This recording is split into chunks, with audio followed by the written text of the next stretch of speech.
الحمدللہ Peshawar police lines مسجد کے خودکش دھماکے کے سہولت کاروں کو گرفتار بھی کیا گیا اور ان کے خلاف تمام تر ثبوت بھی اکٹھے کیا گئے، اور یہ پشاور پولیس کی اور کے پی پولیس کی ایک بڑی کامیابی تھی۔ حدیث کی تاریخ میں پہلی مرتبہ ضلع خیبر اور ہنگو میں پولیس نے بے ترتیب دہشت گردوں کو ٹارگٹ تک پہنچنے سے پہلے ہی نیوٹرلائز کر کے جرأت و بہادری کی ایک داستان رقم کی۔ یہ پرویکٹیو پولیسنگ تھی جس کی وجہ سے خیبر میں 2 جگہ پہ اور ہنگو میں دوابہ کے قریب خودکش حملوں کو ناکام بنایا گیا۔ جنوبی اضلاع میں خاص کر رات کی تاریکی میں پولیس اسٹیشنوں اور پولیس چوکوں پہ پوسٹوں پہ حملوں کی روک تھام اور پولیس کی مؤثر جوابی کارروائی کے لیے اقدامات اٹھانا تھا۔ پولیس فورس کے جوانوں کو اس سلسلے میں ہم لوگوں نے جدید تھرمل نائٹ ویژن ہتھیاروں سے لیس کیا، اور مقصد یہ تھا کہ دہشت گردوں کو رات کی تاریکی میں جو ان کا پلان تھا حملے کرنے کا اس کو ناکام بنایا جائے۔ اس ٹیکنالوجیکل ڈیولپمنٹ سے دہشت گردوں کو کافی نقصان پہنچا، اور ہماری جو چوکیاں خاص کر جو ولنریبل ایریاز میں تھیں اور تھانے وہ محفوظ ہوئے۔ سی ٹی ڈی کی ریویمپنگ کی گئی۔ سی ٹی ڈی رینجز کی تعداد 7 ہوا کرتی تھی، اس کو بڑھا کر 15 تک لے جایا گیا۔ ایس پی رینک کے افسر جو ہے ولنریبل ضلعوں میں بٹھائے گئے، اور ضم شدہ اضلاع میں خصوصی طور پہ سی ٹی ڈی کا دائرہ اختیار بے حد بڑھایا گیا۔ اسپیشل آپریشنز کے لیے special weapon and tactics team بنائی گئی تاکہ مشکل اور کٹھن آپریشن میں نوجوان کا نقصان کم سے کم ہو۔ اس میں اسپیشلائز یونٹ کی طرح ہر طرح کے سہولیات سے آراستہ کیا گیا، اس میں فٹ نوجوان رکھے گئے ہیں۔ اس سال پولیس پہ 200 سے زیادہ دہشت گرد حملے ہوئے، لیکن پولیس نے کوئی 133 حملوں کو ناکام بنایا، جس میں پولیس نے ان کو مار بگایا، ان کو نقصان دیا۔ مختلف کارروائیوں میں اب تک اس سال 917 دہشت گرد گرفتار کیے، جس میں سے 44 جو دہشت گرد تھے ان کی سر کی قیمت مقرر تھی۔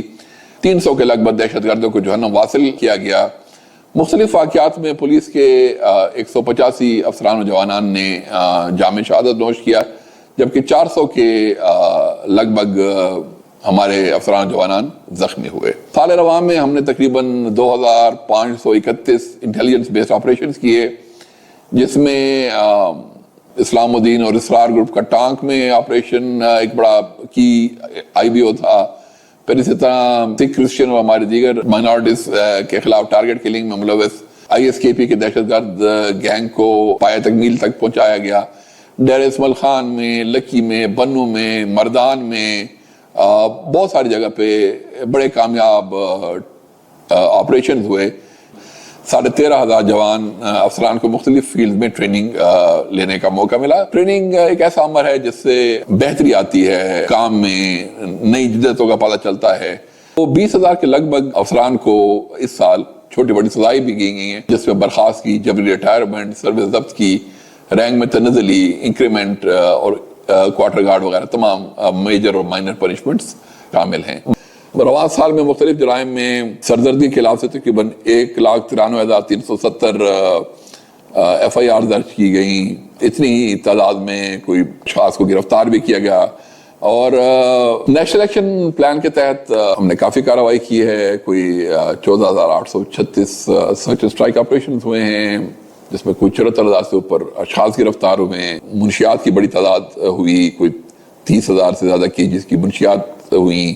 سنیپ چیکنگ کے دوران کوئی مشتبہ افراد 96,000 سے اوپر ان کو پوچھ گچھ کے لیے لایا گیا۔ پولیس سٹیزن پورٹل کے تحت جو شکایت موصول ہوئی 80,000، اس میں تقریباً 79,600 کا ازالہ کیا گیا، جو کہ ایک بہت بڑی تعداد ہے۔ صوبہ میں خواتین پولیس اسٹیشنوں کی تعداد 2 سے بڑھا کے 4 کر دی گئی ہے۔ اس اسٹیشن، تھانہ و چوکیات وغیرہ کی 53 نئی بلڈنگ کی تعمیر کی جا رہی ہے۔ 37 بلڈنگ اس وقت تک مکمل ہو چکی ہیں، 16 پہ کام جاری ہے۔ قبائلی اضلاع میں پولیس بلڈنگ کا حال بہت ہی ناگفتہ تھا، تو یہ جدید بلڈنگز وہاں پولیسنگ میں مدد دیں گی۔ اسی طریقے سے ضم اضلاع میں پولیس کی موبلٹی بڑھانے اور دہشت گردوں کے ساتھ مؤثر انداز میں نپٹنے کے استعداد کار بڑھانے کے لیے ان کو کوئی 11 کے لگ بھگ بختر بند گاڑیاں بھی